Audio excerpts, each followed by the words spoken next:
గత 5 ఏళ్లలో ఎస్సీలకు వైసీపీ ప్రభుత్వం తేరని అన్యాయం చేసిందని సమతా సైనిక దళ్ రాష్ట్ర కార్యదర్శి ఎర్రంశెట్టి సుధీర్ కుమార్ అన్నారు. అంబేద్కర్ భవన్లో ఏర్పాటు చేసిన మీడియా సమావేశంలో సమతా సైనిక దళ్ నేతలు మీడియాతో మాట్లాడారు. వచ్చే ఎన్నికల్లో జగన్మోహన్ రెడ్డిని గెలిపించకూడదని పిలుపునిచ్చారు.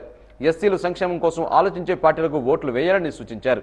ఎస్సీలకు రావాల్సిన పథకాలు అమలు చేయలేదని ఆరోపించారు. ఎస్సీల సంక్షేమం కోసం సమతా సైనిక దళ్ పోరాటం చేస్తుందని మీడియా సమావేశంలో అన్నారు. సమతా సైనిక దళ్ జిల్లా గౌరవ అధ్యక్షుడు దేవారికి రామపుడు, ప్రతినిధులు ప్రసన్న కుమార్, రామకృష్ణ తదితరులు ఈ కార్యక్రమంలో పాల్గొన్నారు.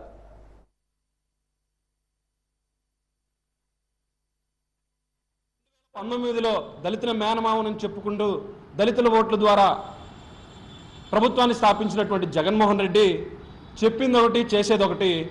ఆయన గవర్నమెంట్లో ఆయన ప్రభుత్వంలోకి వచ్చిన వెంటనే ఒక సంవత్సరానికే బుద్ధి చూపించడం స్టార్ట్ చేశాడు. దళితుల్ని చంపి డోర్ డెలివరీ చేసినటువంటి ఎమ్మెల్సీ అనంతబాబుని నువ్వు నీ బస్సులో తిప్పుకుంటావు, నీ సభల్లో పక్కన కూర్చోబెట్టుకుంటావు అంటే, చంపి డోర్ డెలివరీ చేసి నేనే చంపాను అని నిర్మోహమాటంగా చెప్పిన ఆ ముద్దాయిని నువ్వు పక్కన వేసుకొని తిరుగుతున్నావంటే దళితుల పట్ల నీకు ఉన్నటువంటి చిత్తశుద్ధి ఏంటో తెలుస్తుంది. డాక్టర్ సుధాకర్ గారిని మరి మాస్క్ అడిగాడని చెప్పేసి ఆయన్ని పిచ్చివాడిగా చిత్రీకరించి నడి రోడ్డు మీద బట్టలు లేకుండా కొట్టుకుంటూ పోలీసులు చేసిన దమనకాన్ని ఈ దళితులు ఎవరు మర్చిపోలేదు.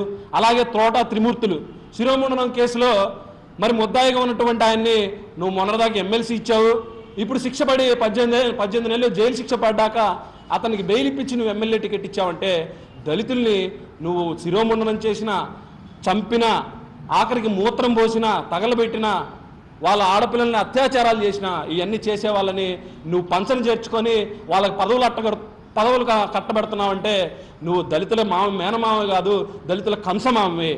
నువ్వు అంబేద్కర్ విదేశీ విద్యా విధానం తీసేసి జగనన్న విదేశీ విద్యా విధానం పేరు మార్చుకొని కనీసం ఈ 5 సంవత్సరాల్లో పట్టుమని ఒక 100 మందిని కూడా, ఒక 50 మందిని కూడా నువ్వు విదేశాలకు పంపించింది లేదు.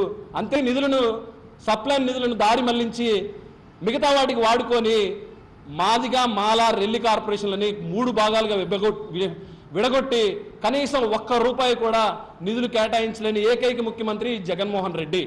ఈ యొక్క 27 పథకాలు ఎవరైతే పునరుద్ధరిస్తానంటారో వాళ్ళకి మాత్రమే మీరు ఓట్లేయండి. ఎట్టి పరిస్థితుల్లో జగన్మోహన్ రెడ్డిని మాత్రం ఈసారి ఓడించకపోతే దళితులకు మనుగడ అనేదే ఉండదు. దళితులు ఇక రాష్ట్రం వదిలిపెట్టిపోవాల్సినటువంటి పరిస్థితి వస్తుంది.